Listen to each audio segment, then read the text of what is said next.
오늘은 히브리서 7장을 기반으로 해서 말씀을 나눠갈 것인데, 그 전에 우리 함께 그 지난 좀 근간에 있었던 그런 얘기들을 조금 함께 나누고 나아가겠습니다. 우리 지난 그 5월 28일부터 30일까지 오산리 기도원 그 베델성전에서 오순절 성회가 있었는데, 그 오순절 성회 가운데서 하나님께서 참 놀랍게 역사를 하셨어요. 그래서 주님의 은혜가 참 깊게 임했는데, 목요일날 첫날에 모였을 때 하나님께서 이 엎드려서 경배를 하게 하셨어요. 원래 이제 무릎 꿇고 경배는 자주 하는데, 엎드려 경배하는 거는 제가 익숙한 포즈가 아니거든요, 원래. 근데 그 이스라엘의 24시간 그 경배집 그 스카탈렐의 대표 되시는 릭라이닉스 목사님이 이렇게 깊은 경배로 들어가시면 엎드려서 경배하시는 경우들이 종종 있었어요. 근데 저한테 엎드려서 경배하도록 마음을 계속 주시는 거예요. 그래서 엎드려서 경배를 하는데 하나님께서 내가 몸을 맞춘다 그러시는 거예요. 몸을 엎드려지면 이제 일자로 되잖아요. 그 몸을 맞춘다 그러시는 거예요. 그러더니 그 가운데 이제 첫날에는 이제 일렬로 이렇게 의자를 한 거를 그 오후에 시작하면서 하나님께서 이제는 그 마무리를 이제 그 의자 바깥쪽으로 원을 그려가지고 손을 잡고서 그렇게 하나님 앞에 같이 나아가게 하셨는데, 그것이 이제 하나님 앞에서 하나됨으로 그 언약 가운데 정말 우리가 함께 서는 것인데, 그것 가운데 하나님의 은혜가 또 임했어요. 그걸 오후에 마치고서는 이 의자 대여를 사방으로 이렇게 사각으로 해야 된다라는 마음을 주시는 거예요. 그래서 사각으로 해야 된다는 것이 하나님께서 진영을 갖춰라. 이제 진영을 갖추라. 그래서 그 진영을 갖추도록 우선은 사각으로 대여를 했는데, 어떻게 진영을 갖추는지에 대한 것이 이렇게 안 잡히는 거예요. 그래서 그냥 저녁 때 그냥 지나갔어요. 진영을 갖추고서는 해야 되는데 그냥 자리만 그렇게 만들어 놓고서는 그것에 대한 안내나 그 실행이 없이 그대로 들어갔는데, 그때도 하나님께서 참 깊게 역사를 하셨습니다. 그래서 한 10시쯤 사실 저녁이 이제 맞춰지려고 마무리를 하고 있는데 2부가 시작이 됐어요. 2부가 시작이 돼가지고 갑자기 우리의 그 기도의 어머님 중 한 분께서 이제 그 출산의 상고의 그 산파 역할을 이제 하시기로 작정을 하시고 이제 딱 등단하셔가지고 산파 역할을 막 하시는데, 그게 10시부터 새벽 1시 반까지 갔습니다. 근데 그게 굉장히 의미가 있었어요. 사실은 조금 당황스럽기도 했는데, 왜냐하면은 그 전에 6월절부터 하나님께서 상고를 하게 하시는 것이 있었어요. 그 주된 그 구절이 바로 계시록 12장인데, 계시록 12장을 보면은 그 여인이 해로 옷 입고 12별의 면류관을 쓰고, 그리고 달을 밟고서는 아이를 낳으려고 애를 쓰고 있는 모습이 나오죠.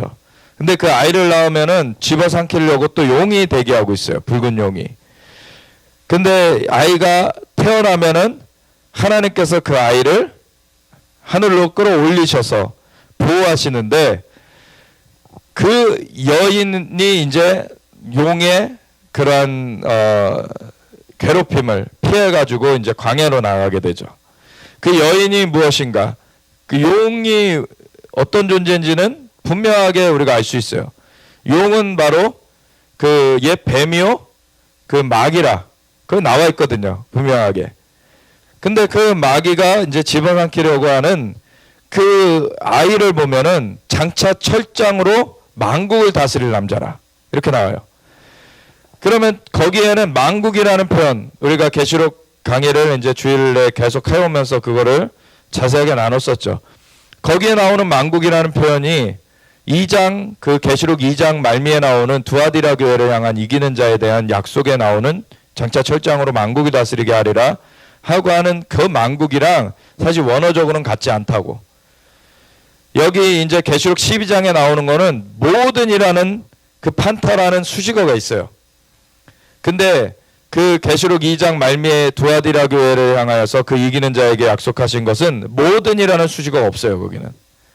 그러니까 이기는 자에게 주시는 것은 그냥 열국의 그런 그 철장으로 열국을 다스릴 권위를 주겠다 이거고, 계시록 12장에는 만국, 말 그대로 모든 나라예요. 모든 나라를 다스릴 권세를 가진 그 존재로서 그 아이를 말하고 있어요. 그런 의심의 여지 없이 예수님이십니다. 그러면 예수님을 낳은 그 여자는 교회가 될 수는 없어요, 사실. 왜냐하면 예수님이 교회를 태어나게 하셨지 교회가 예수님을 태어나게 한 게 아니죠. 근데 예수님이 어느 배경 가운데 오셨습니까? 이스라엘에서 오셨죠. 그러니까 이스라엘이 그 여인이에요. 그래서 여인이 12별에 관했었다는 것은 12지파를 얘기하는 것이고, 발 아래 달이 있다는 것은 율법을 말하는 거예요. 달은 스스로 빛을 내지 못해요. 햇빛을 반사해내는 것뿐이죠. 근데 해를 옷 입었다는 것은 하나님의 영광이 임했다는 거예요. 바로 때가 참에 하나님의 영광이 임해서 그 성령으로 하나님의 말씀이 잉태되신 그 사건이 이루어진 것을 말하는 거죠. 그래서 그 계시록 12장에 보면은 그 아들은 예수님이시라는 것이 분명하고, 그러면은 그 아들을 낳은 여인은 이스라엘이라는 것이 이렇게 유추되게 돼요. 그리고 이스라엘이 그 사탄의 괴롭힘을 당하게 되죠. 그래서 흩어지게도 되고, 그것이 이제 초대교회 때의 박해를 말하는 것이기도 하거니와 마지막 때에 또 연결되어서 그러한 광야로 나아가는 그러한 일이 있을 것에 대한 얘기이기도 합니다. 근데 이것이 자연적인 그림으로는 이스라엘에 대한 것이 맞고요. 영적으로는 이스라엘에게 예표로 행하신 일이 우리 믿는 모든 자에게 예와 아멘이 됩니다. 아멘. 그래서 예수님이 그 장차 철장으로 만국 모든 나라를 다스리실 분이신 게 의심의 여지가 없고 틀림없어요. 근데 그분은 하늘로 승천하셨죠. 그리고서 승천하신 예수님께서 약속하신 성령을 부어주셨어요. 그것이 시편 110편에 보면은 하나님께서 시온으로부터 권능의 귤을 내보내시리니 주는 원수들 중에서 다스리소서. 오직 성령이 너에게 마시면 너희가 권능을 받고 예루살렘과 온 유대와 사마리아 땅끝까지 이르러 내 증인이 되리라. 그 권능의 귤가 내밀어진 사건이 성령님이 임하신 사건입니다. 그래서 성령님이 임하신 사건은 그 2000여 년 전에 오순절 마가다락방에 임하셔서 그것이 시작되었는데, 그것이 온 열방으로 펼쳐져 갔죠. 그래서 우리나라까지도 왔어요. 그래서 우리도 그 은혜를 입었습니다. 그래서 머리 대신 예수님으로부터 그 성령의 역사가 계속해서 펼쳐져 오고 있어요. 그래서 이것을 그 계시록 12장 자체에서는 예수님에 대해서 말하고 있는 것을 우리가 분명히 볼 수 있는 것이고, 그 예수님께 임한 것이 주님의 몸된 교회 가운데 풀어진다는 것을 알 수가 있는 거예요. 그래서 교회들을 향한 약속의 말씀 중에서 두아디라 교회를 향하여서는 장차 철장으로 만국은 아니죠. 모든 나라는 아닌데 열국을 다스리게 하겠다. 주님과 더불어 우리가 왕노릇할 것입니다. 주님께서는 이기는 자에게 그 왕노릇하는 그 자리에게 있게 하게 하신다 그러셨어요. 그래서 우리가 그 왕과 제사장, 왕 같은 제사장으로 삼아지고 땅에서 왕노릇하리로다. 우리가 주님의 그 임재 가운데서, 주님의 그 품 가운데서 우리가 그 왕노릇하면서 그렇게 나아가는 일이 있겠다는 거예요.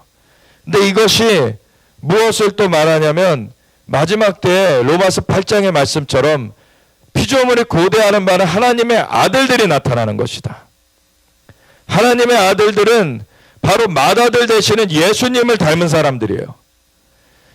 그 고린도서 3장에 말하듯이 우리가 수건을 벗은 얼굴로 주의 형상을 보매 그 영광으로 하여 영광에서 영광에 이르니 곧 주의 영으로 말미암음이라. 예수님의 그 영의 역사하신 가운데서 예수님이 우리를 통해 드러나시는 거예요. 예수님은 머리 되시고, 예수님은 그 시편 110편에 보면은 여호와께서 내 주에게 말씀하시기를, 성부 하나님께서 형제 예수님께 뭐라고 말씀하시냐면, 내가 너의 원수들로 너의 발판 되게 하기까지 너는 내 우편에 앉아 있으라. 예수님은 부활하시고 승천하셔서 하나님 보좌 우편에 앉아 계십니다. 거기를 떠나서 이 땅 가운데 재림하시려면 그 원수들이 발판되는 일이 먼저 있어야 된다는 거예요. 그것을 어떻게 하나님께서 하시냐? 주님의 몸된 교회로 그 일을 행하게 하시는 거예요. 그래서 주님이 머리 되시고, 주님께서 하나님의 아들이 오신 것은 마귀의 일을 멸하려 하심이라. 그 마귀가 빼앗아간 이 땅의 권세를 되찾아 오셨어요. 하늘과 땅의 권세를 내게 주셨으니 그러므로 너희는 가서 모든 족속으로 제자를 삼아 아버지의 아들과 성령의 이름으로 침례를 베풀고 내가 너에게 분부한 모든 것을 가르쳐 지키게 하라. 볼지어다 내가 세상 끝날까지 너희 항상 함께 있으리라. 우리가 머리 대신 주님의 몸으로서, 우리가 주님의 몸으로서 움직여지는 것입니다. 그래서 몸을 주님께서 맞추신다. 주님의 몸이 맞춰지면 맞춰질수록 주님의 영광이 드러나는 거예요. 이것이 너무 중요한 것입니다. 이번 오순절은 사실 주님께서 주님의 백성들을 주님의 몸으로 맞추시는 것인데, 사실 3,500년 전, BC 한 1400여 년경, 1440여 년경, 그때에는 출애굽이 있었죠. 출애굽이 있었고, 하나님께서 출애굽을 시키실 때 뭐라고 모세를 명하여서 그것을 인도하게 하셨냐면, 내 백성을 가게 하라고 전해라. 그래서 가서 내게 예배하도록 그들을 보내라고, 그렇게 전해라고 하는 거예요. 그래서 하나님의 백성을 이제는 끌어내시는데, 끌어내시는 목적은 예배하게 하시는 거예요. 하나님을 예배하게. 근데 하나님이 지정하신 산에서, 바로 그게 신의 산이고 호렙산이고, 그 산에서 하나님을 예배하도록 애굽으로부터 끌어내시는데, 끌어내사 그 3일 만에 사실은 이 홍해바다 앞에 이르렀는데, 뒤에서 이제 애굽 군대가 다시 쫓아오죠. 하나님께서 홍해바다를 가르시면서 마른 땅으로 그 백성들을 건너게 하시고, 뒤에 뒤따라오는 애굽 군대는 물이 다시 회복되어져서 수장되게 만드셨어요. 그래서 온갖 기적으로 하나님께서 시내산까지 인도하십니다. 시내산까지 당도했을 때가 약 3개월 정도 지났을 때예요. 3개월이 좀 못되죠. 그게 바로 한 50여일 정도 지났을 때입니다. 3개월이 한참 못되죠. 그러니까 3개월째라고 말하는 거예요. 셋째 달. 왜냐하면 첫째 달에 14일에 유월절이 있었잖아요. 첫째 달 14일 밤이 유월절이었고, 그 다음부터 무교절을 지내면서 이렇게 이동하게 되는데, 그 첫째 달을 지나고, 그러면 한 보름 정도 지나게 되죠. 둘째 달로 가려면. 그러고서 둘째 달을 지나면 한 30일 더 지나면 한 45일 정도 지나는 거 아니에요. 그러니까 셋째 달에 가서가 오순절이 오는 거예요. 50일이 지난 날. 6월절 후에 그 무교절을 지내면서 안식일을 한 번은 겪게 되잖아요. 일주일 동안 무교절을 지내니까. 그러면 그 무교절 기간 중에 있는 안식일에 다음 날이 초실절로 드려지게 되었어요. 초실절은 그 보리의 첫 수확을 하나님께 드리는 것입니다. 보리의 첫 수확을 하나님께 드리고서는, 그래서 곡식 중에서 가장 먼저 나오는 것이죠. 그것을 첫 수확을 드려요. 그래서 그때로부터 오메르 카운트라 그래서, 오메르가 그 곡식을 세는 그러한 측정 단위였습니다. 그래서 그날을 초실절을 첫날로 해가지고 50일째까지 오메르 카운트를 해요. 그래서 50일째가 바로 오순절. 그거는 구약의 용어로는 사실은 오순절이라는 말이 아니라 칠칠절이라 그럽니다. 왜냐하면 7일이 한 주간을 이루는데 그 한 주가 7번 지나면 오는 날이라 이거죠. 그래서 7주가 지나면은 똑같은 요일이 오죠. 7주가 지나면 똑같은 요일이 와요. 그래서 날짜로는 50일째고 77, 그 49일이 지난 그 날, 49일이 지나면 50일째잖아요. 그게 오순절이라고 불려지게 되는 것이죠. 그래서 77절이라는 것은 그 히브리어로는 샤부엇이라고 그래요. 샤부아라고 하는 주, 7일을 말하는 그 주를 복수형으로 써서 샤부옷이라고 하는 것이 바로 그 오순절의 원래 용어입니다. 그래서 주간들 뭐 이렇게 얘기할 수 있죠. 주들. 그래서 77절 혹은 그 히브리어로는 샤부옷이라고 말해주는 이 오순절이 임하는 것이 이 초실절로부터 49일 지나서 초실절로부터 50일째 되는 날, 그날이 바로 오순절이에요. 지난 5월 31일이 바로 올해의 그 절기를 기념하는 날이었죠. 어떤 경우에는 6월절을 안식일이라고 절기들도 다 안식일로 치는 거거든요. 그래가지고 6월절 다음 날부터 기산해가지고 오순절을 이렇게 계산하기도 해요. 근데 그게 성경에는 레위기 23장에 이렇게 보면은 그게 나와 있죠. 안식 후 첫날부터 계수하라고 돼 있어요. 근데 그 안식일을 그냥 한 주에 한 번씩 있는 그 소위 말하는 토요일 그날로 칠 것이냐 아니면 그 6월절로 칠 것이냐에 따라서 기산이 달라지는 거예요. 근데 저는 토요일 그 안식일이 맞다라고 보는데 개인적으로는 그 다음에 초실절로부터의 50일째를 말하는 게 맞다. 왜냐하면 특별히 초실절을 말씀하시고 나서 오순절을 얘기하시는 거예요. 그래서 안식 후 첫날을 초실절로 가지라 그러셔 놓고서는 그 안식 후 첫날부터 계산하라고 오순절이 그 다음에 소개가 되는 거거든요. 그래서 그 안식 후 첫날은 그렇게 토요일 다음 날은 당연히 주일이죠. 그리고 주일에서 7주가 지나면 여전히 주일이에요. 그래서 성령 강림절은 주일입니다. 성령 강림절은 주일이에요. 근데 그 셋째 달에 그 오순절을 맞이했을 때 이 백성들이 시내산에 이렇게 당도에 있었는데 그때가 바로 모세가 산에 올라가가지고 십계명을 받은 날이다. 그래가지고 토라를 받은 날이다. 이렇게 여겨지는 날이에요. 그리고 그 이후로 1500여 년 지나가지고 예수님의 공생애가 있었고 예수님이 십자가에서 우리의 죄를 다 갚아주시면서 돌아가신 후에 부활하시고 승천하신 다음에 그 오순절 날에 성령을 부어주셨죠. 그것이 엄청난 사건입니다. 그래서 그 전에 구약의 백성들 가운데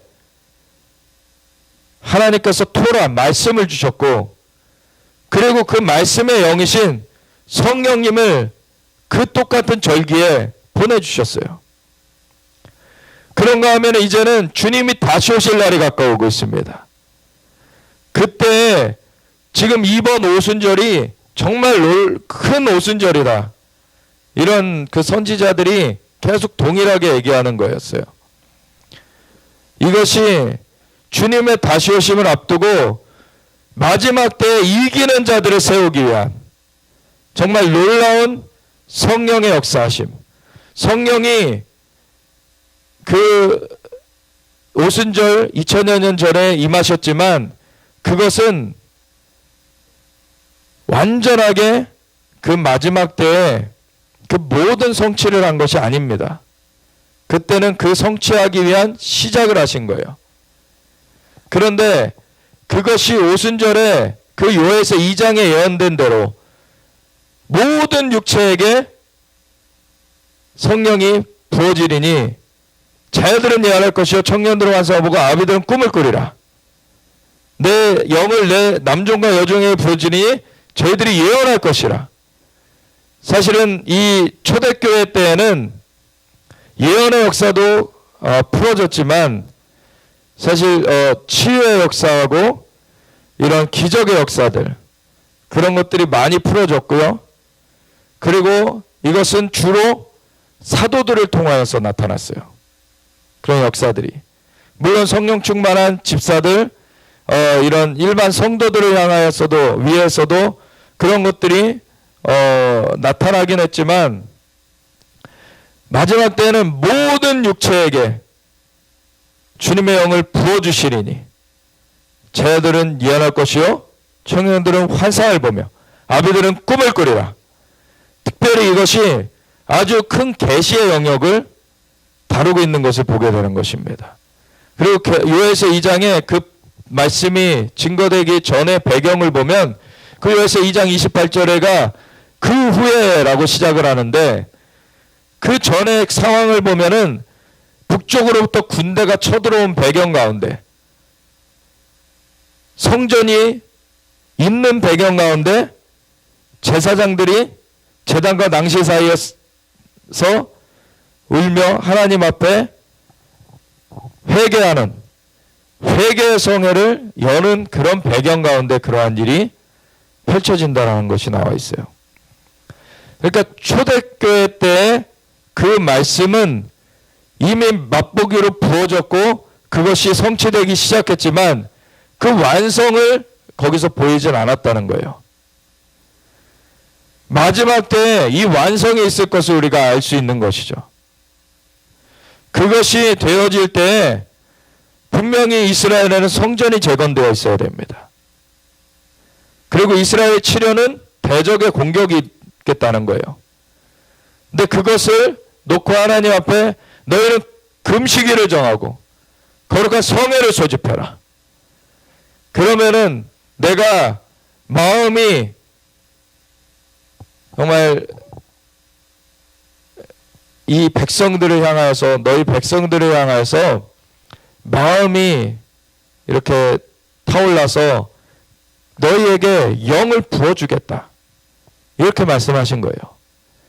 초대교회 때 그 주님의 약속하신 바대로 성령이 부어졌지만 그것은 성취의 시작이었지 완성은 아니었습니다. 그 성령님의 임하심의 성취가 시작된 거예요. 이제는 마지막 완성기로 이제 들어가는 그런 시즌 가운데 들어갑니다. 그 완성기가 무엇과 연결되냐면 나팔절과 연결이 돼요. 그래서 오순절까지 사실 예수님의 초림으로 성취가 됐어요. 주님께서 유월절 어린 양으로 십자가에서 대속제물로 돌아가셨어요. 그리고 그 피값으로 우리가 죄사함을 받게 된 거죠. 그리고 무교절 무덤 가운데 묻히셨었어요. 초실절 부활의 첫 열매로 부활하셨습니다. 그래서 우리가 주일을 지키죠. 그 부활을 기념해서 지키게 되는 것입니다. 그리고서 승천하신 예수님은 승천하시기 전에 부활하신 후 40일 동안 부활하심을 사람들에게 나타내 보이셨어요. 그래서 승천하시고 그 제자들에게 당부하신 대로 너희는 이 성을 떠나지 말고 아버지께서 약속하신 바 성령으로 너희가 입혀질 때까지 능력으로 입혀질 때까지 너희가 이 성에 유하라. 너희가 오직 성령이 너희에게 임하시면 너희가 권능을 받고 예루살렘과 온 유대와 사마리아 땅끝까지 이르러 내 증인이 되리라. 그 약속대로 머물러서 기도하고 있던 자들 그 40일째 주님께서 승천하셨으니까 열흘을 더 지난 거죠. 열흘을 더 지나서 50일째 오순절을 맞았을 때 성령이 그 앉은 온 집에 급하고 강한 바람 같은 소리가 앉은 온 집에 가득하며 각 사람 위에 불의 같이 갈라진 것들이 임하여 있더니 각 사람이 성령의 말하게 하심을 따라 말하기를 시작하였어요. 성령님께서 그때 임하셨습니다. 그리고 열방으로 주님의 역사가 펼쳐져 갔어요. 근데 이 이스라엘로부터 시작된 이 역사가 로마서 11장 25절 26절에 보면 너희가 스스로 지혜 있다면서 이방 교회를 향하여서 얘기하는 거예요. 그때 당시에 가장 그 권위가 있는 어떤 그 세상적으로는 가장 중심이 되어 있다고 하는 로마에 그 로마 교회를 향하여서 얘기하고 있었어요. 로마에도 이제 교회가 세워졌죠. 그랬을 때 로마 교회를 향하여서 서신을 한 그 로마서에 그 11장 25, 26절에 보면은 너희가 스스로 지혜했다 하면서 이 신비를 모르기를 내가 원하지 아니하노니 스스로 지혜했다 하면 이 신비를 모르게 되는 거예요. 교만하면은 이 영적인 것이 오히려 가려집니다. 그래서 너희가 부드러운 마음으로 정말 겸비하여서 하나님 앞에 이 신비를 알길 원하는데 이 신비는 이방인의 충만한 수가 차기까지 그들의 더러는 우둔하여진 것이다. 그 앞에 보면 로마서 8장에 복음의 정수를 얘기했습니다. 그 일체의 비결을 배웠다고. 그 주님 안에 그리스도 예수 안에 있는 자에게는 결코 정죄함이 없다. 이는 생명의 성령의 법이 죄와 사망의 법에서 나를 해방하였습니다. 그 영의 인도하심을 따라가면은 산다. 그 영의 인도하심을 따르는 자들이 하나님의 아들들이다. 피조물들을 고대하는 것은 그런 하나님의 아들들이 나타나는 것이다. 그 복음의 정수를 거기 얘기해 주고서는 그 9장, 그 이후의 9장부터는 이스라엘 향한 그 애절한 마음을 말하고 있어요. 내 형제 고륙 친척을 위하여서 내가 그리스도에게서 끊어지더라도 그들이 구원되는 것을 원한다 라고 막 토로를 해요. 사도 바울이. 그건 하나님의 마음이 임한 거예요. 자기가 임의로 얘기한 게 아닙니다. 그런 가운데 이 이스라엘이 끊어졌느냐? 그럴 수 없느니라. 실족하도록 넘어졌느냐? 아니다. 그들이 넘어짐으로 복음이 이방인에게 미쳐지게 된 것이다. 그러면서 이것을 정리하는 것을 너희가 스스로 지혜 있다 하면서 이 신비를 모르기를 내가 원하지 아니하노니 이 신비는 이스라엘의 이방인의 충만한 수가 차기까지 그들의 더러는 우둔하여진 것이다. 그들의 전체가 아니라 그들의 더러가 우둔하여진 것인데 시작을 애초에 이스라엘에서 하셨습니다. 하나님이. 그래서 그것을 뭐 이방으로 대체하셨다. 말도 안 되는 거예요. 사실. 교회가 어디서 시작됐습니까? 이스라엘에서 시작됐어요. 근데 자꾸 로마가 힘이 있고 로마에서 그런 말도 안 되는 소리들이 나오게 되는 거죠. 이스라엘은 AD 70년에 로마 군대에 의해서 점령당해가지고 예루살렘이 함락이 됐어요. 성전도 도리에 돌 하나도 남겨지지 않고 다 무너뜨려지리라 예수님 예언하신 대로 그렇게 다 무너져 버렸어요. 그리고 이스라엘 백성들이 열방으로 흩어지게 됐습니다. 그런 상황 가운데서 볼 때 이스라엘은 끊어졌다라고 사람들이 말하기 시작하는 거예요. 그런데 끊어졌느냐? 그럴 수 없다. 하나님의 은사와 부르시면 후회하심이 없느니라. 아멘. 단지 그들이 넘어짐은 이방인에게로 복음이 전파되는 그 목적을 위하여서 지금 넘어지게 된 것이다. 그들의 더러는 우둔하여지는 것을 하나님께서 허락하시면서 그렇게 이방인에게로 복음이 증거되게 하는데 그 이방인의 충만한 수가 차는 것을 위하여서 그것이 열려진 것이 온 이스라엘이 구원 얻는 것으로 끝날 것이다. 아멘. 그래서 다시 이스라엘이 온전히 주님께로 돌이키게 될 것이다 라는 것이에요. 근데 그 이방인의 충만한 수가차기까지 그렇게 표현되어 있는데, 그것이 원어의 표현을 해석하는 것이 이방인의 충만한 수가차는 것이 있지만, 또 다른 그 해석은 이방인의 충만함이 차기까지라고 그래요. 그게 무엇을 말하겠습니까? 그 앞에 보면 그 로마서 11장 앞부분에 보면은 이방인에게 그 복음이 이르러서 이방인으로 말미암아 이스라엘을 시기케 하여서 그들을 구원하려고 한다는 얘기가 나와요. 이스라엘이 어떻게 할 때 시기가 날까요? 이스라엘이 이방에 아무리 돈을 쌓아도 시기하지 않아요. 유대인들이 얼마나 돈을 잘 법니까? 이방인들이 아무리 큰 건물을 지어도 시기하지 않아요. 근데 하나님의 영광이 나타나면 그거를 시기하게 됩니다. 창조주 하나님의 영광.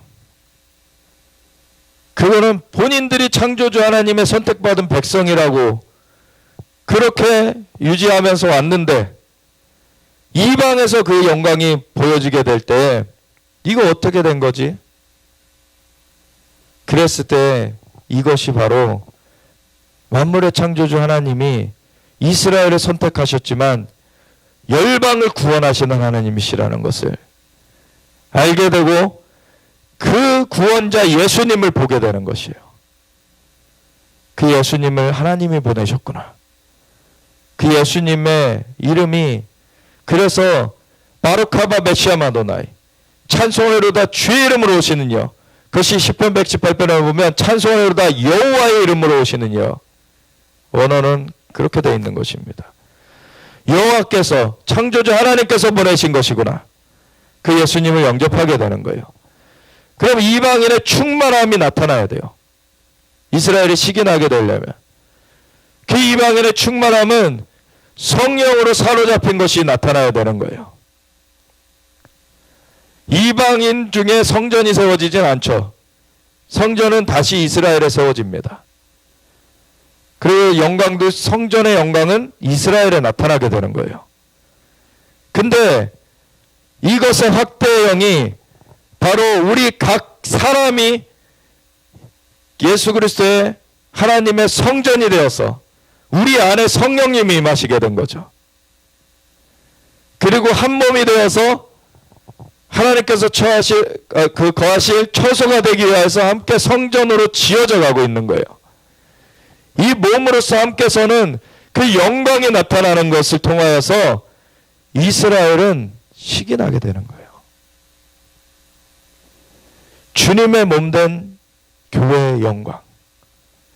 이것은 물리적인 성전의 영광보다 더 크게 나타나는 것입니다. 이것이 결국에는 마지막 때 새로 세워질 그 성전의 영광으로 또 이어지게 될 것이죠. 그래서 바루카바 메시아 아도나이, 찬송하리 주의 이름으로 오시는 이여라고 이스라엘이 돌이키며 주님을 맞이하게 되는 거예요. 근데 그것을 위해서 이방인의 충만함이 나타나야 되는데, 그것을 위한 제2의 오순절이 임하는 것입니다. 그것은 열방 가운데 물론 계속해서 부흥의 역사들이 있어 왔어요. 근데 이것은 전 세계적으로 동시다발적으로 이루어지는 그러한 역사로서 풀어지는 것입니다. 마지막 때. 주님께서 모든 육체에게 풀어주신다고 했는데, 이방인에게 이제 풀어주시면서 이스라엘을 회복하시는 것과 이방인의 지금 충만함과 같이 가고 있어요. 같이 가면서 이방인의 이 충만함을 세우시는데, 이것이 오순절에 완성되는 게 아니라 나팔절과 연결되어 있다 예를 드렸죠. 나팔절, 오순절은 초림하신 예수님이 그 성령을 부어주심으로 성취하셨어요. 근데 이 오순절이 중복되어서 이루어지면서 이제 그것이 완성의 단계, 완숙해지는 단계. 그래서 모든 열매들이 사실 언제 거둬지게 됩니까? 가을절기 가운데 거둬지게 돼요. 오순절이나 초실절은 다 첫 수확들을 하나님 앞에 올려드리는 것입니다. 초실절은 보리의 첫 수확, 오순절은 밀의 첫 수확을 올려드리는 거예요. 그래서 첫 수확을 올려드리는 그 첫 수확이 2000년 전에 오순절 마가다락방에서 있었던 것입니다. 그걸로 수확이 계속해서 왔어요. 그런 가운데 마지막 대대적인 수확이 있을 거라는 것입니다. 그것은 나팔절과 함께 갑니다. 이방인의 충만함이라고 표현되든지 이방인의 충만한 수라고 표현되든지 그것이 성취되어지는 것이 나팔절이에요. 그래서 주님이 다시 오심을 앞두고서 이 주님의 몸된 교회가 그것은 이방인의 충만함이라고 해서 이스라엘은 전혀 상관이 없느냐, 그게 아니라 이 이스라엘 안에서도 그 예수님을 이미 영접한 그 믿는 유대인들이 있습니다. 이것이 한 세 사람으로 예수 그리스도 안에서 한 세 사람으로 일어난 그 예수님의 몸된 교회가 충만함으로 일어나는 거예요. 그것이 되어질 때 그 충만함을 보게 되면서 그 가운데 두 증인도 일어납니다. 이스라엘에서는 그 두 증인을 포함한 14만 4천의 하나님의 종들이 일어납니다. 그들은 성령으로 충만한 그 사람들이에요.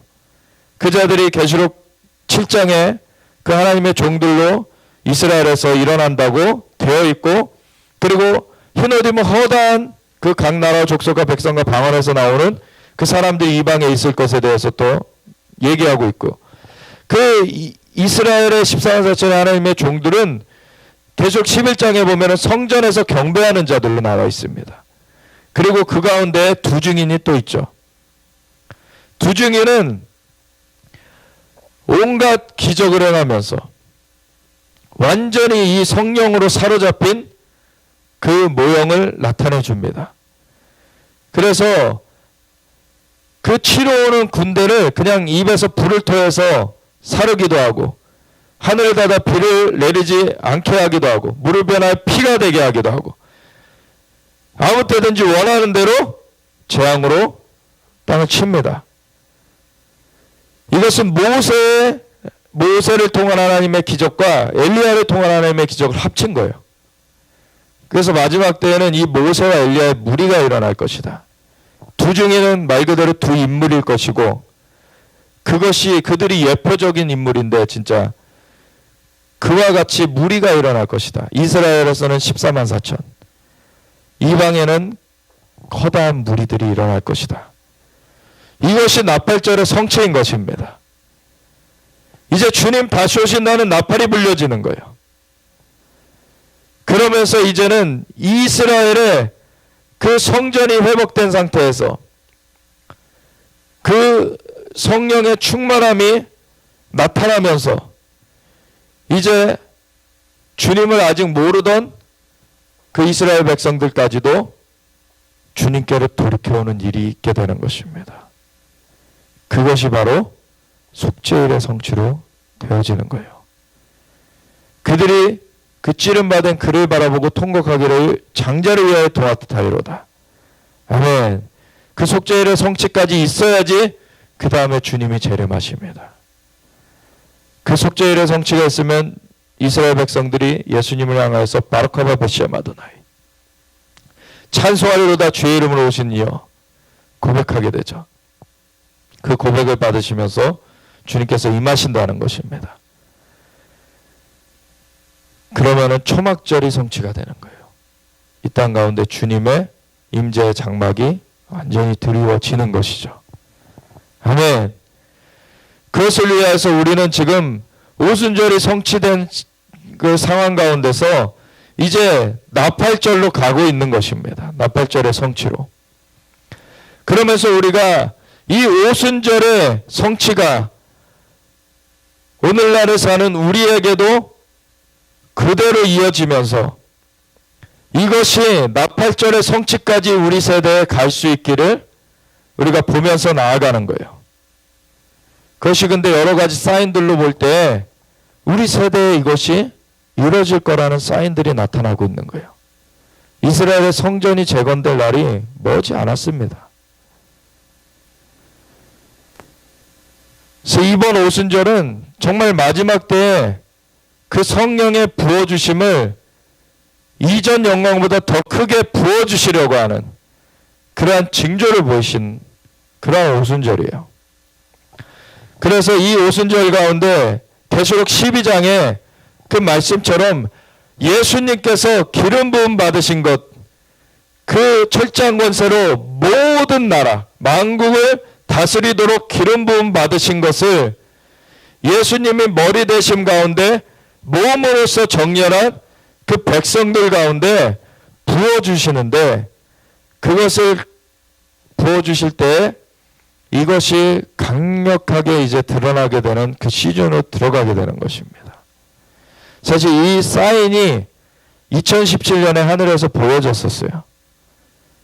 바로 하늘에 그 창세기 1장 14절에 보면 넷째 날에 하나님께서 하늘에 궁창에 해와 달과 별들을 수놓으시면서 뭐라고 말씀하시냐면, 이 해와 달과 별들로 계절과 그리고 날과 그리고 해와, 그래서 1년이 바뀌는 것, 그리고 계절이 바뀌는 것, 그리고 하루하루 바뀌는 것, 이것을 천체를 통하여서 하나님이 하시잖아요.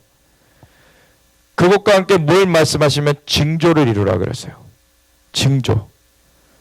이 하늘의 해와 달과 별로 징조를 삼으신다는 거예요. 요에서 2장에도 그 징조가 어떻게 나타나냐면 해가 상복같이 검어지고 달이 핏빛같이 변하는 그런 징조가 나타나요.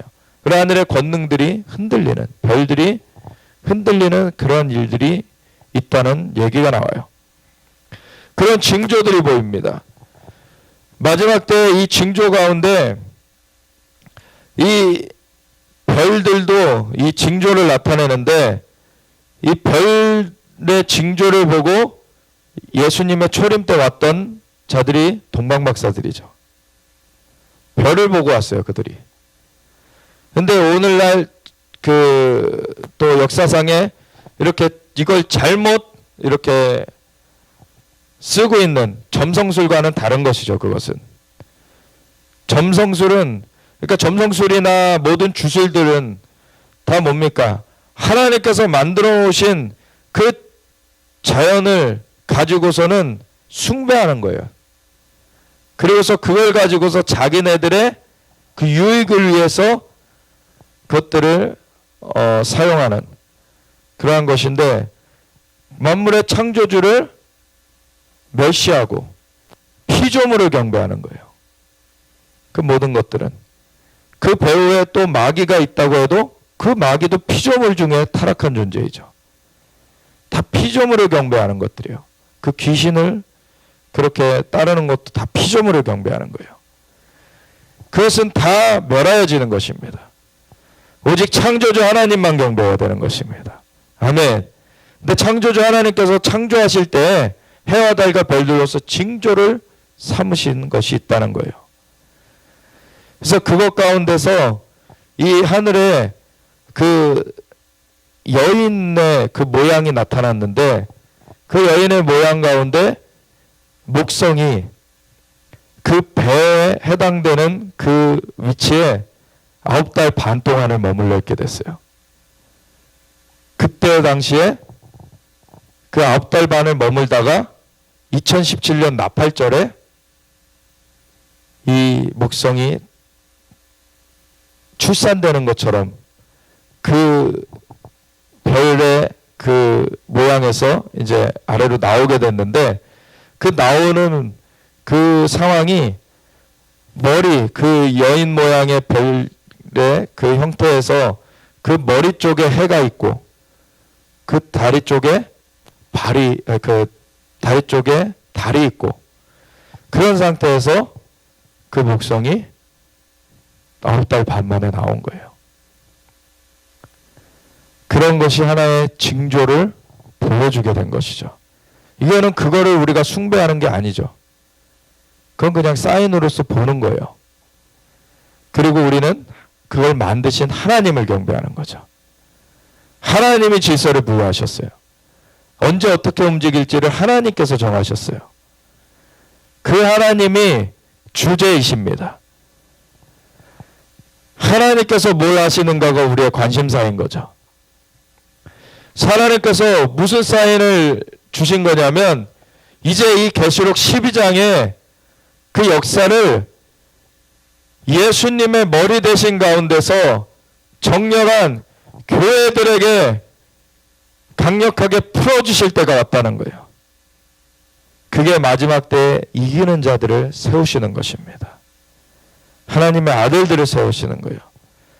그러한 가운데 이것이 이제 지나왔는데 올해 오순절은 이러한 그 주님의 몸이 정렬되어지는 것 가운데 이러한 사인이 보여졌을 때 바로 이것이 일어날 수 있는 채비가 갖춰졌느냐?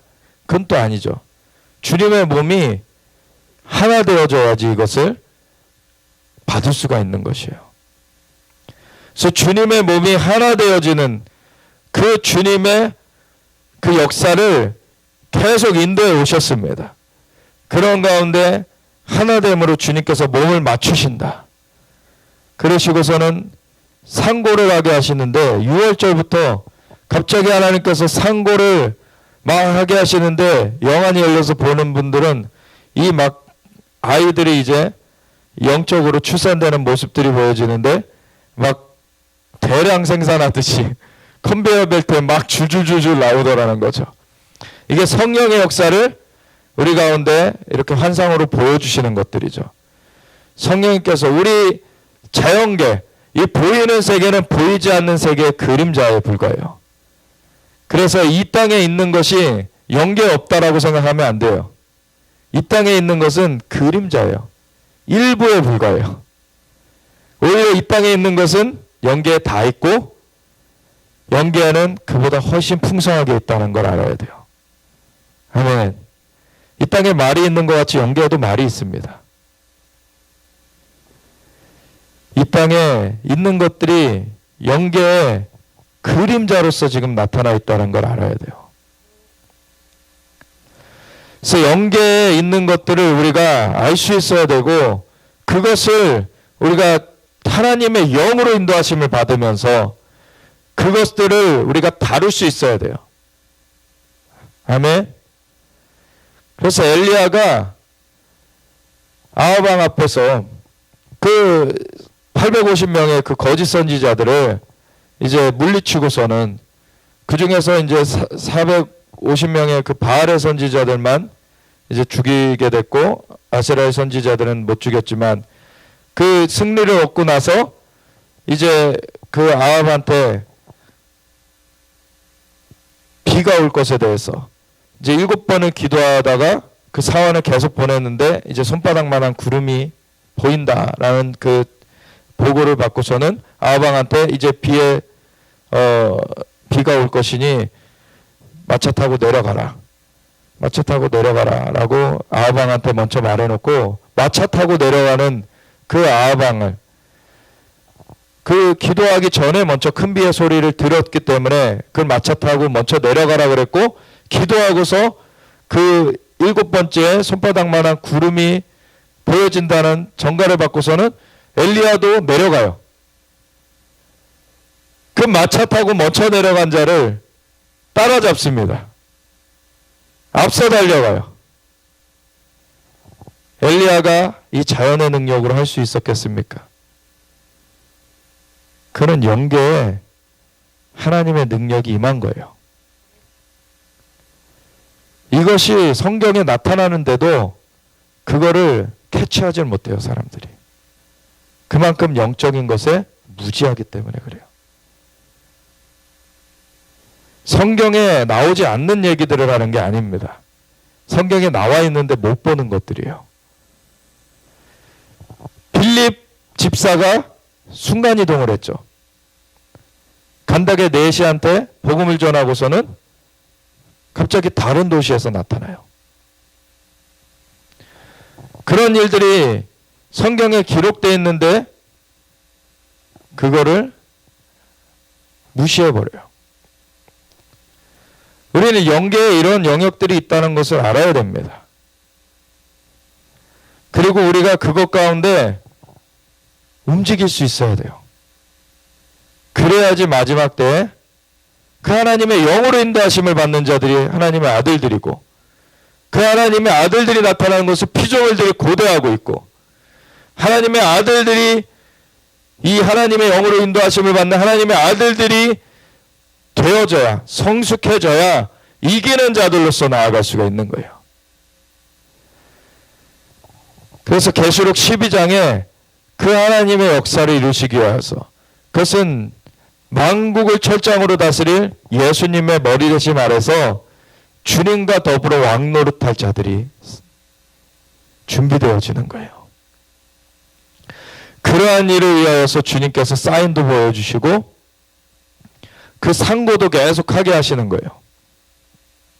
영적으로 그러한 자들이 태어나지는 것입니다. 그래서 6월절 때 그런 일이 있었는데, 뭐 그 외에도 여러 가지 일들이 있었어요.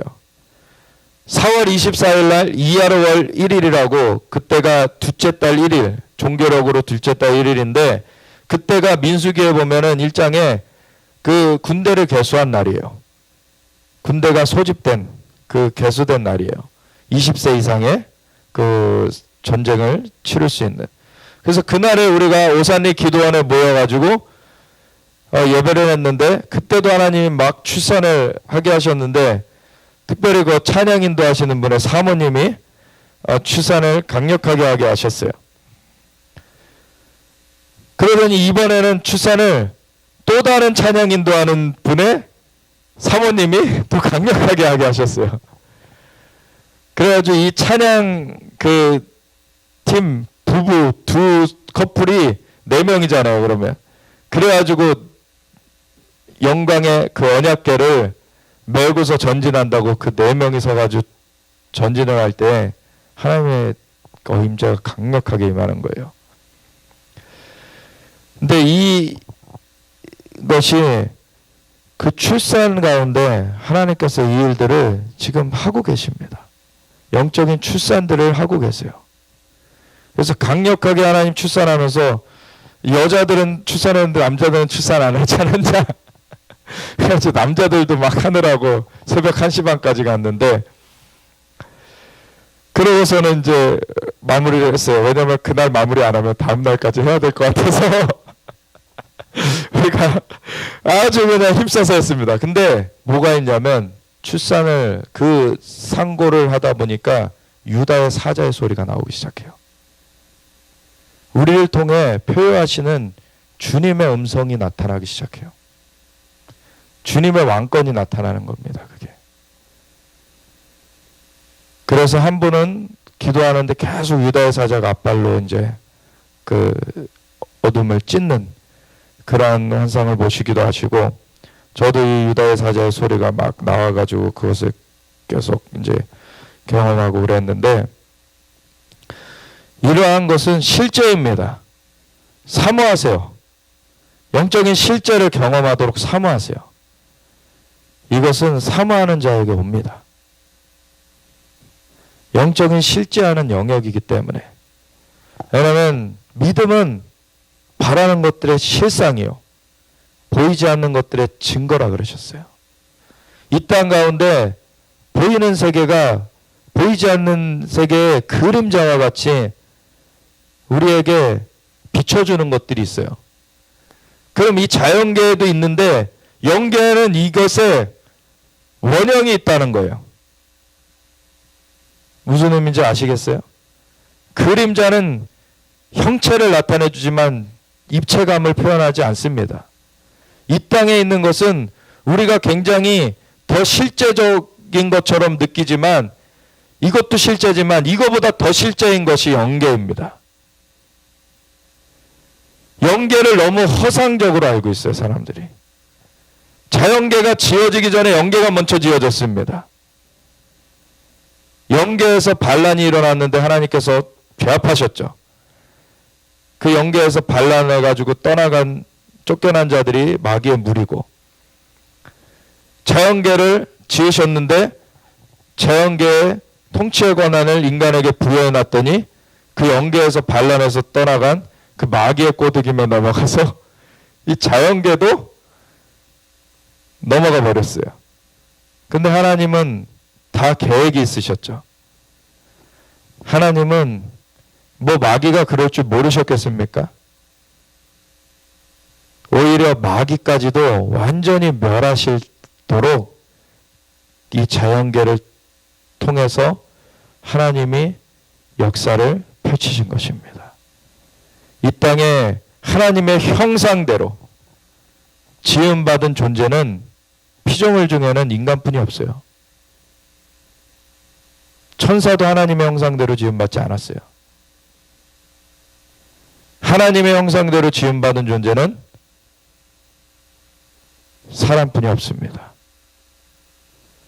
하나님의 형상으로 지음을 받아서 하나님이 하시는 일이, 그래서 천사들에게도 이 인간을 통해 하시는 일이 놀라운 거예요.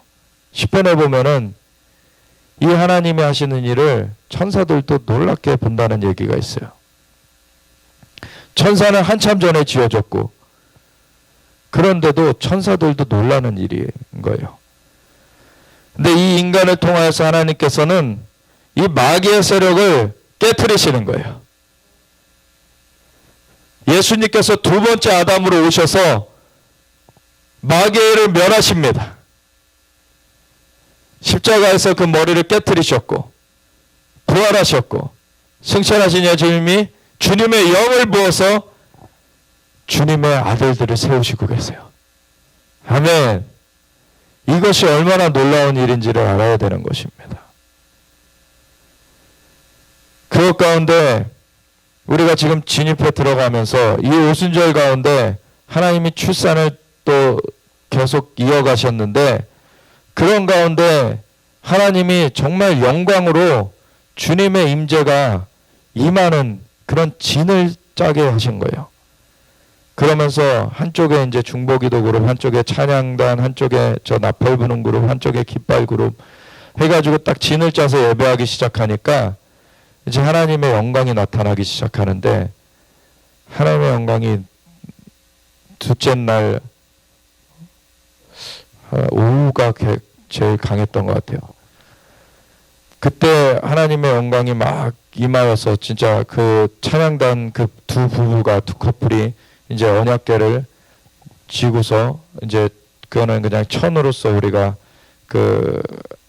대신했는데, 그 지고서는 이제 그 한반도 지도가 이제 아래 놓여져 있고 그 이스라엘 국기하고 예루살렘 깃발이 그렇게 놓여진 가운데 우리가 전진을 했습니다. 하나님의 영광을 우리가 정말 우리가 지고서 나아간다고 하나님 강하게 그렇게 역사를 하셨는데, 주님의 몸이 정말 주님의 영광 가운데 시편 110편 3절에 보면은 주의 권능의 날에 주의 백성이 거룩한 옷을 입고 그 즐거이 헌신하니 새벽에서 같은 주의 청년들이 주께 나온도다, 이렇게 되어 있는데, 그 원어 그대로의 표현을 잘 담고 있는 영어 표현으로는 On your day of battle, 전투의 날, 마지막 전투의 그런 배경을 말하고 있어요. 그리고 your troops, 당신의 군대가, 그 여호와의 군대가 그 예수님의 대적들을 예수님의 발판되게 만들어 놔야 되잖아요. 그걸 위해서 군대가 강력하게 정렬되어서 일어날 것이다. Arrayed in holy majesty, 거룩한 위엄 가운데 정렬되어서 나올 것이다. 그리고 새벽 이슬 같은, 이렇게 나와 있는데 새벽과 이슬 같으니 사실 구분되어 있어요. 원어에 보면 새벽은 그 군대가 어디서 나올지를 말해줘요. From the womb of the dawn, 새벽의 태로부터 나올 것입니다. 동쪽으로부터 일어날 것이라는 거예요. 예루살렘을 기준으로 성경이 쓰여져 있습니다. 예루살렘에서 동쪽은 아시아권이죠. 이곳에 마지막 때 군대가 강력하게 세워질 거라는 거예요. 그래서 예루살렘으로 전진해 들어갈 것이라는 것입니다. 그럴 때 You will receive the dew of your youth, 당신은 당신의 젊음의 이슬을 취하시게 될 것입니다. 직역하면 이렇게 돼요. 그게 주님께서 이러한 그 군대의 전진이 있게 될 때 수많은 젊은이들이 이것에 헌신하게 될 것이다 라는 표현이기도 하면서 수많은 새로운 영혼들을 거두시게 될 것이라는 표현인 거예요. 아멘.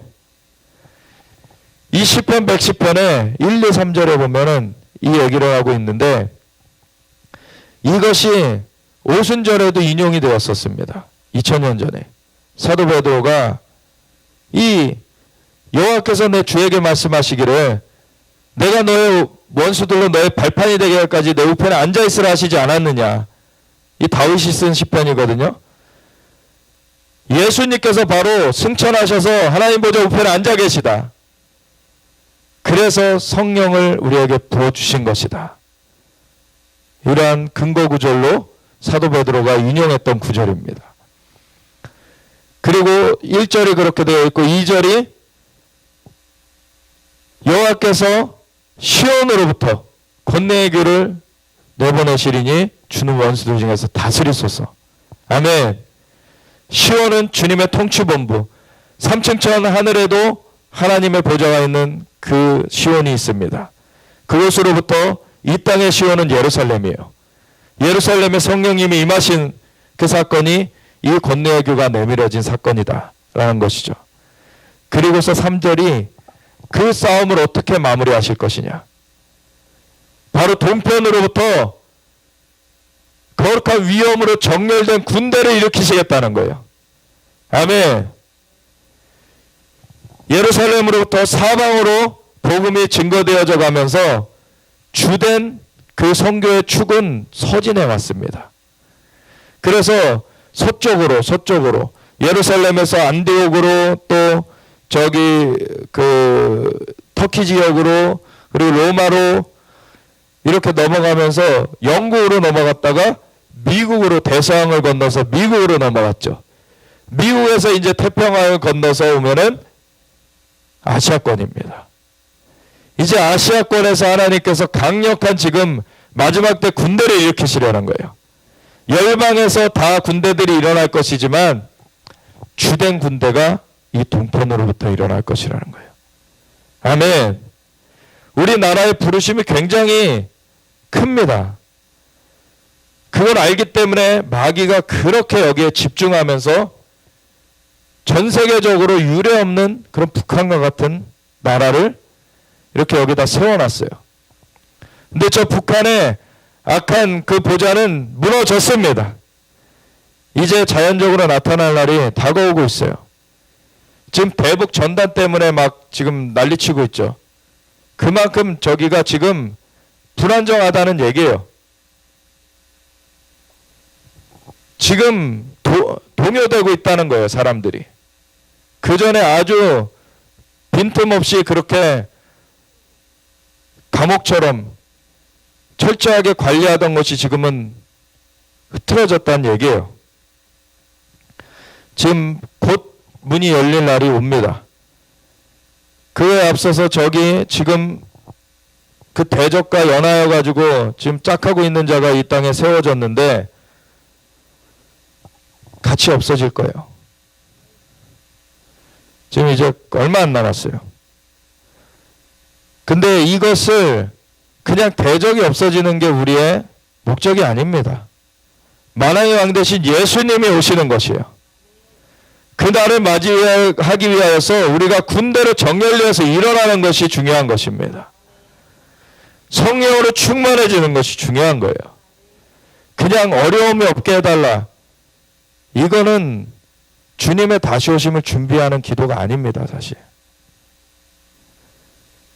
우리가 이기는 자가 되게 해달라는 거예요. 우리가 하나님의 아들들로서 일어나게 해달라는 거예요. 이것을 하나님 강력하게 우리나라에 드라이브를 하고 계시는 거예요. 그래서 악한 그 사가 일어나는 것도 하나님 허용해 놓으신 거예요. 바로가 있었기 때문에 출애굽의 역사가 또 일어날 수 있었죠. 그 악한 손을 치시는 하나님의 능력이 기적으로 나타나면서 하나님께서 이 한국 땅이 기적의 표징이 되게 하실 것이다. 척프레스 목사님을 통해서 올해 3월에 예언을 선포케 하셨어요. 특별히 7월을 말씀하셨어요. 근데 하나님께서 지난달에 기도할 때에는 6월이 격전의 달이 될 것이다 그러셨어요. 저한테는. 지금 이 격전을 통하여서 이제 7월은 승리로 일어나게 될 것입니다. 아멘. 그런 것 가운데 지금 막 상고와 같이 지금 이 땅이 진동하고 있는 거예요. 하나님의 백성들이 정말 주님을 의뢰하면서 일어나야 되는 것입니다. 그럴 때 여기서 새벽 기도를 하면서 하나님께서 요즘에 주신 것들을 조금 나누면은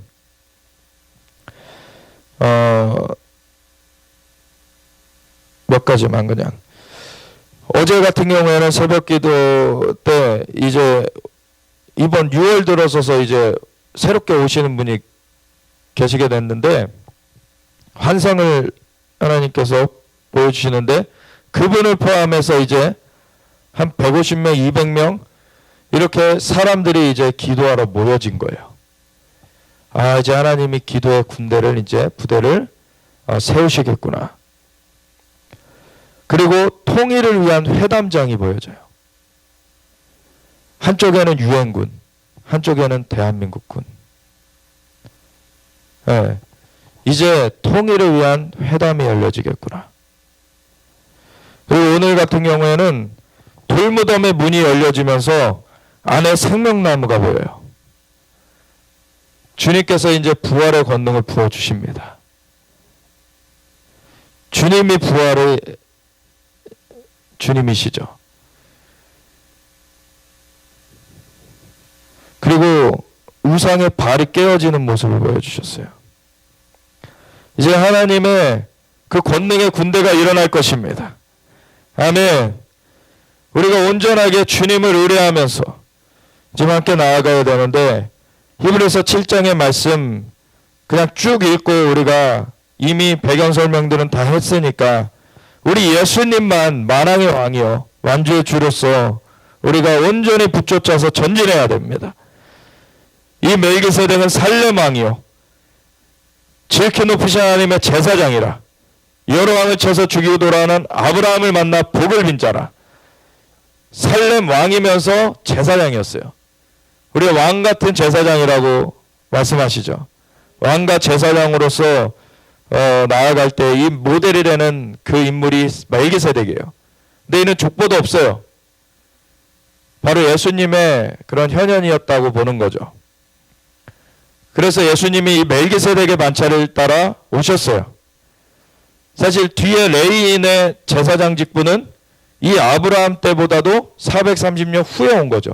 모세 때 온 거죠. 이보다도 벌써 430년 전에 멜기세덱이 있었어요. 아브라함한테 복을 빌어줬어요. 아브라함이 그 모든 것의 10분의 1을 그에게 나누어 주니라. 그 이름을 해석하면 먼저는 의의 왕이요 그 다음은 살렘 왕이니 곧 평강의 왕이요 아버지도 없고 어머니도 없고 족보도 없고 시작한 날도 없고 생명의 끝도 없어 하나님의 아들과 닮아서 항상 제사장으로 있느니라. 이 사람이 얼마나 높은가 생각해보라. 이건 자연의 그림자처럼 나타났던 거예요. 예수님이 초림하시기 전에 현현으로 나타나셨던 건데 이 사람이 얼마나 높은가를 생각해보라. 조상 아브라함도 노력물 중에 10분의 1을 그에게 주었느니라. 레위의 아들들 가운데 제사장의 직분을 받은 자들은 율법을 따라 아브라함의 허리에서 난 자라도 자기 형제인 백성에게서 10분의 1을 취하라는 명령을 받았으나 레위 족보에 들지 아니한 멜기세덱은 아브라함에게서 10분의 1을 취하고 약속을 받은 그를 위하여 복을 빌었나니.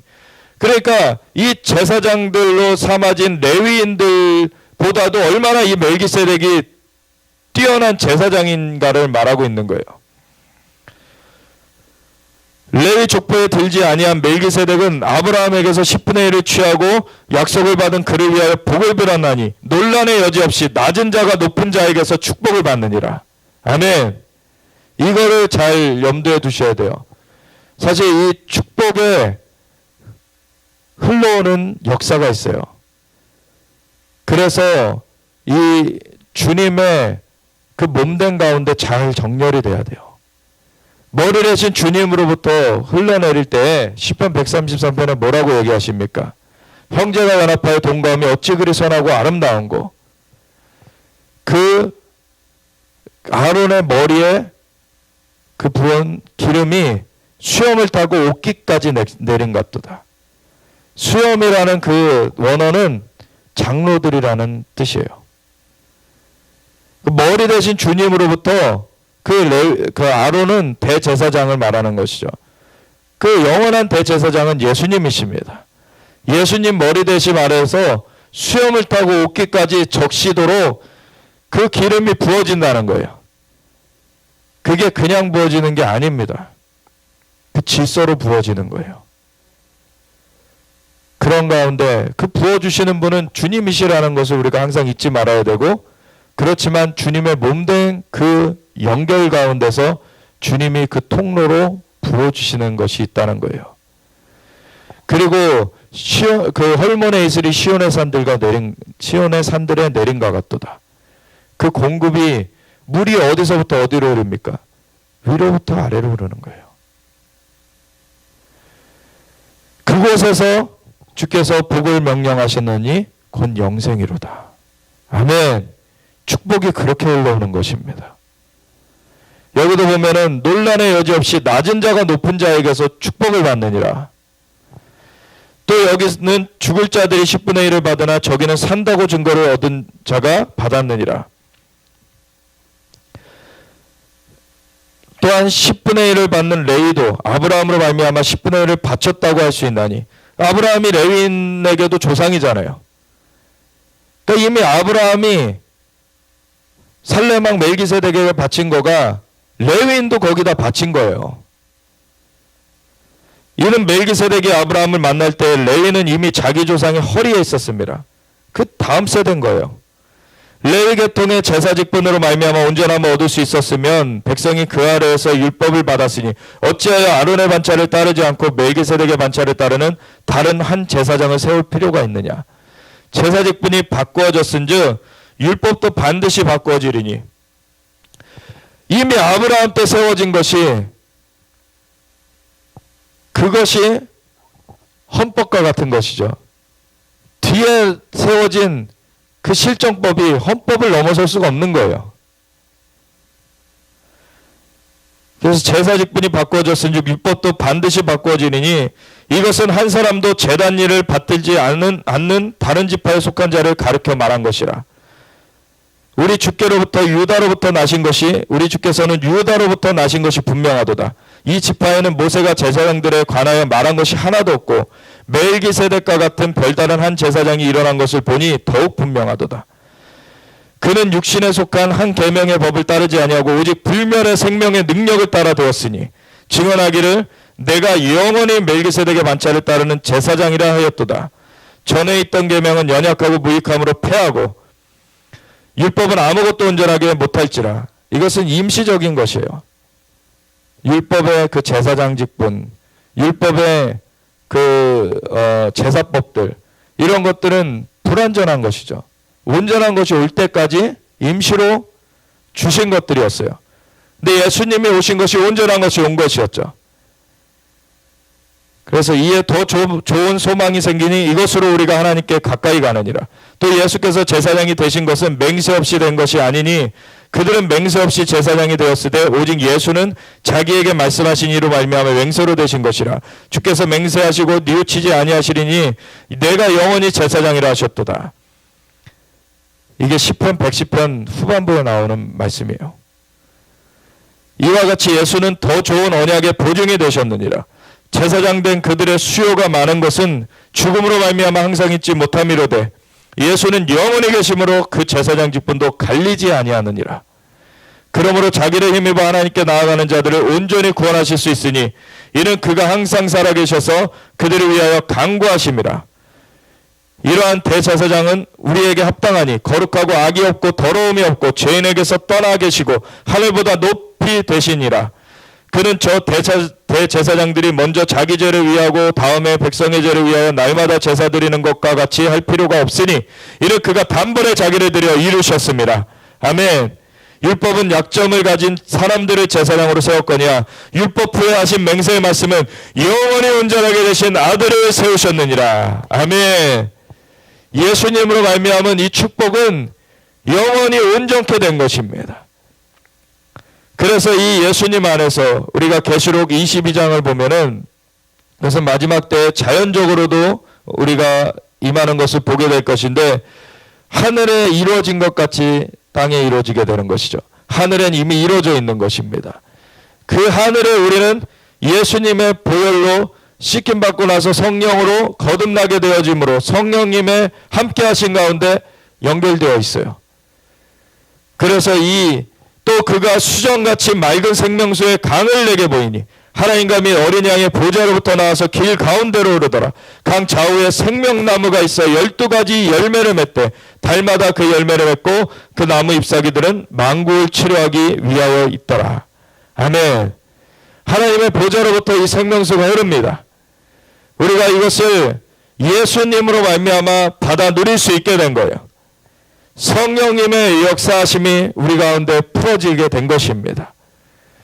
그것 가운데 우리가 나아가게 될 때 우리가 직접도 받아요.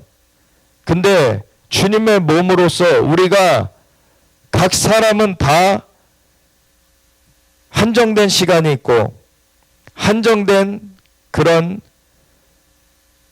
쓸 수 있는 그런 자원들이 있습니다.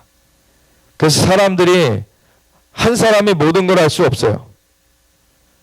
주님께서는 몸의 역할을 말씀하셨고 팔의 역할을 하는 사람이 있고 눈의 역할을 하는 사람이 있고 달의 역할을 하는 사람이 있고 근데 이 모든 몸이 마디로 연결이 되어져야 된다. 마디로 연결이 되어서 서로 상합하고 연락된다. 그리고 머리 대신 주님으로부터 그 명령을 같이 수행하게 되는 것이다 라는 것이죠. 그래서 그 마디와 같이 역할을 주신 것이 바로 하나님의 종들입니다. 사역자들이에요. 왜냐하면 이 땅 가운데 살면서 사람들은 일반적인 일을 또 해야 돼요. 그래서 그걸로 생계를 이제 유지하게 되죠. 근데 하나님의 종으로 부르게 되면은 일반적인 일을 하지 않고 하나님의 전에서 계속해서 주님의 그 부르신 가운데 대기하고 있게 됩니다. 그것을 집중적으로 할 사람들이 하나님의 종으로 불림 받아지는 거예요. 일반적으로 그냥 신학교 나왔다고 목사 안수 받았다고 사실 하나님의 종이라고 사실 말하는 것이 맞지 않을 수 있습니다. 어떤 분들은 진짜 부르심을 받아서 그 길을 간 사람이 있는가 하면 어떤 사람은 그러한 하나님의 부르심 없이 그냥 직업적으로 그렇게 간 사람도 있어요. 그러니까 그렇게 목회자, 그 사역자라고 해서 그 하나님의 인도하심이 나타나지 않는 그런 경우도 있게 되는 거예요.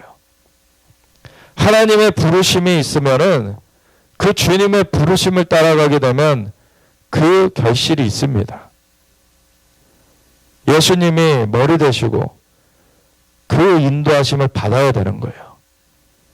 그것 가운데서 그 수염, 그 장로들의 역할로 그 하나님의 종들이 불려진 것이 있거니와 그들은 계속해서 그 대기하고 있어야 되는 거예요. 주님 앞에서. 일반적인 일을 할 수 있는 게 아니에요. 하나님 앞에서 대기하는 그 일을 해야 되는 거예요. 그래서 대제사장 앞에서 제사장들이 수종드는 것처럼 그렇게 해야 되는 거예요. 그래서 일반 사람들이 또 올 때 그것을 가르쳐주고 인도해 줘야 되는 것이죠. 그러면서 같이 그래서 에베소서 4장에는 하나님께서 그 예수님께서 올려지실 때 선물을 주셨는데 그것이 바로 사도, 선지자, 복음 전환자, 목사, 교사를 세우셔서 성도들을 온전하게 하여 봉사일을 하게 하며 그리스도의 몸을 세우려 하심이라. 주님께서 주님의 몸을 그렇게 세워가십니다. 그러한 역할을 주님의 종들이 그 중심에서 해야 되는 거예요. 그거를 않을 때, 그것을 순복하지 않을 때 종들은 책망을 받게 되는 것이죠. 근데 우리가 그 주님의 공급하심이 우리 가운데 있는데 그것을 계속해서 대기하고 있는 자들에게 먼저 비춰주시는 것이죠. 그리고 그 아모스서 3장 7절의 말씀처럼 하나님께서 그 종 선지자에게 그 뜻을 보이지 않고는 행하심이 없느니라. 하나님께서 그 종들에게 비춰주시는 거예요. 하나님이 일을 행하실 때에는. 그래서 그러한 것을 같이 받아 누리기 위해서는 정렬되어지는 것이 필요한 거예요. 같이 주님의 몸이 함께 연합되어지는 것이 중요한 것입니다. 하나님께서 지금 새로운 운동을 하나님께서, 물론 이 원리는 새로운 것이 아니에요. 그렇지만 이 시즌에 정말 집중할 것을 집중하기 위해서 하나님께서 이 운동을 이름을 짓게 하셨을 때 킹덤 유니티 무브먼트라고 짓게 하셨는데, 저한테는 킹덤 연합이다라고 하셨는데, 연합이라는 말이 식상하다는 거예요. 그래가지고 딱 회의를 하고 있는데 이렇게 여러 막 얘기들을 나누고 있는데 갑자기 뒤에 이제 참석하신 목사님이 왜 앞에도 영어 했으면 그냥 뒤에도 영어 하지. 왜 앞에 영어하고 뒤에는 한글로 했냐. 그냥 킹덤 유니티 무브먼트 KUM 쿰이네요. 근데 이게 확 들어오는 거예요. 쿰이라는 말이 히브리어로는 일어나다는 뜻입니다. 이사야서 60장에 일어나라 빛을 발하라 할 때 쓰여진 단어예요. 일어나는 것입니다. 이제 하나님의 영광으로 일어나라 빛을 발하라. 이는 내 빛을 얻고 여호와의 영광이 내 위에 임하였음이니라. 아멘. 캄캄이 온 땅에 덮고 어둠이 만민을 가리려니와